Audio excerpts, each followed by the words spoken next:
Serena Powell, as I mentioned, Community Work Services, will talk a little bit about her program and services. Okay. Thank you, Serena. Good morning. Good morning. I'm Serena Powell with Community Work Services. I put my credentials up there just to make a point. I have a master's degree in vocational counseling, and I'm a certified rehab counselor. There's no MBA here or anything, but I like to make money. Because money helps organizations grow, and it helps provide enriched services. Community Work Services this year is celebrating its 135th birthday. Yeah, we've been around a while. We opened our doors as the Cooperative Society for Volunteer Visitors among Boston's Poor. Some ladies from the Back Bay started the organization. We didn't open as a human service organization. We opened running businesses. What we did was we taught women, was our original focus, actually aging women, that might have lost their husbands or source of support over time, to sew, basically textile skills. We opened the cooperative workshops. I have one of the original irons that holds open my door in my office.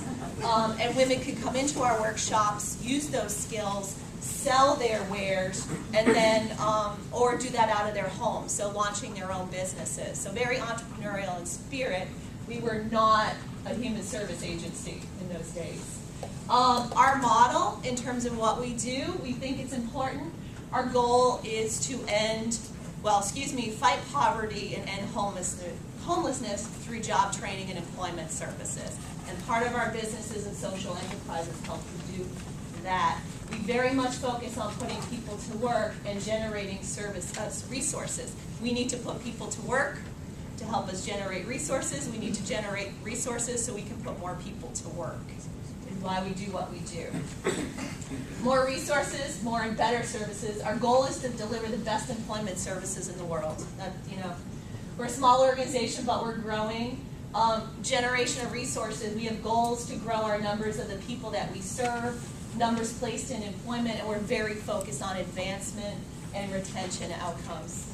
Really focusing on helping people earn livable wages and support themselves and their families.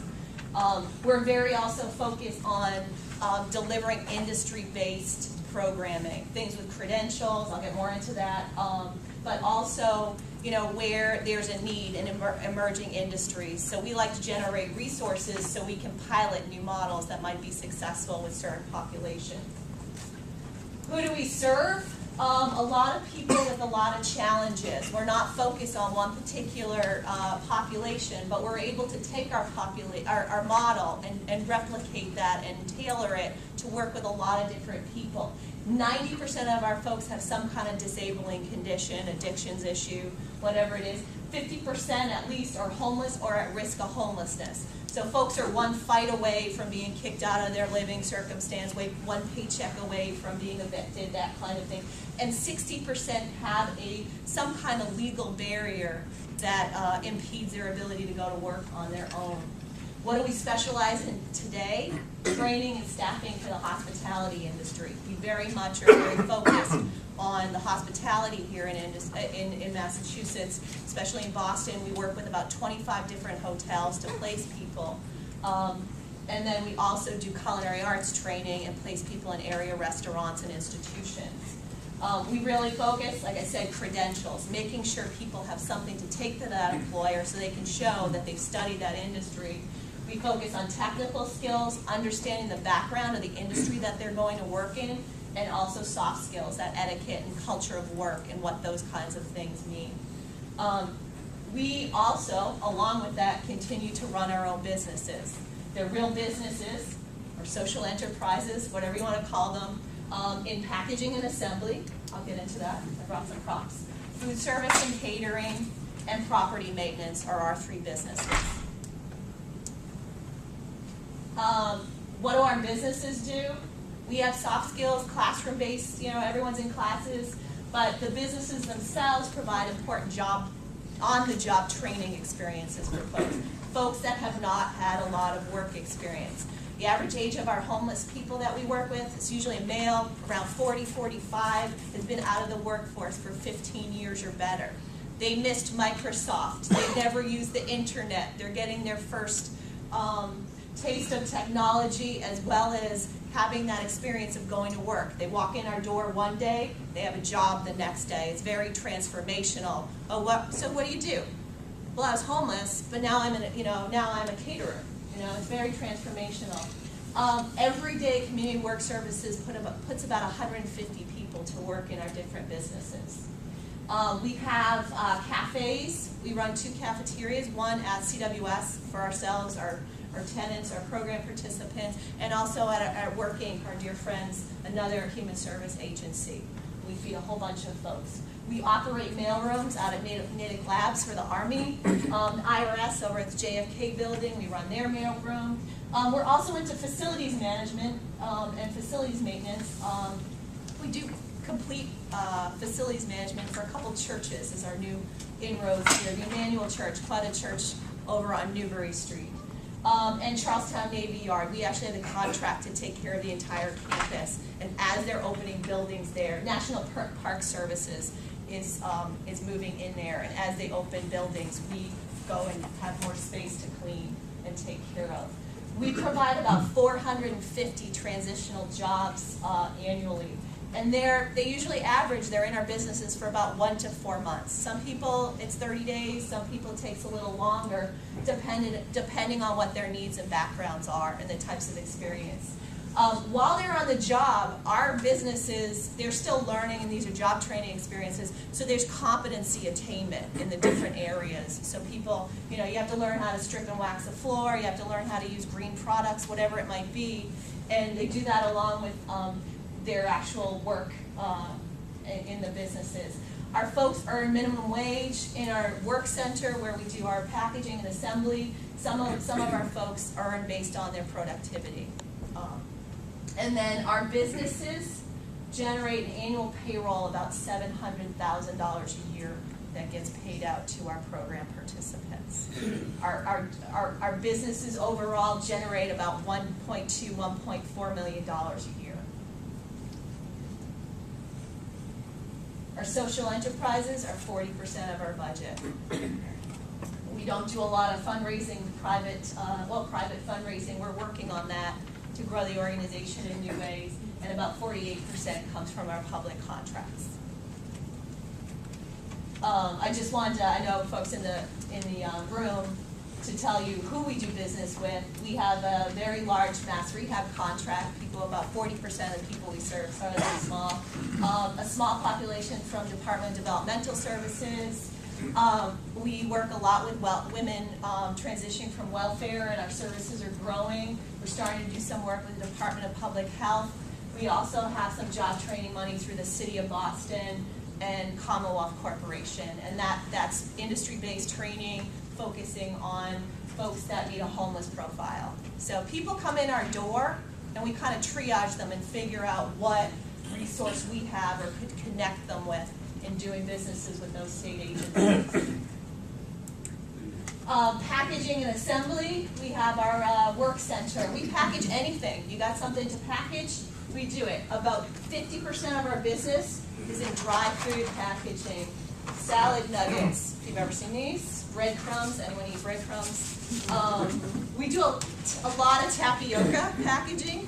So I don't know, probably about $300,000 in maybe more than that, actually $400,000 in dry food packaging in our packaging assembly.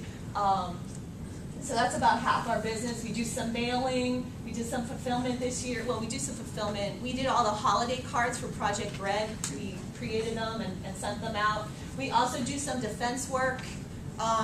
It's a long story, but we create these tiles that get Velcroed on military vehicles that over in Afghanistan. We do that with some subcontractors, defense contractors. And we do some sewing for the Navy. We're back to sewing after 130 years. This is a bootie. This is a boot that goes for folks that work up at Portsmouth Naval Shipyard. And it's folks that paint and sandblast ships that come into so they're disposable garments. We've got 2 full-time sewers. These go over their helmets to cover their helmets. They don't get covered in paint.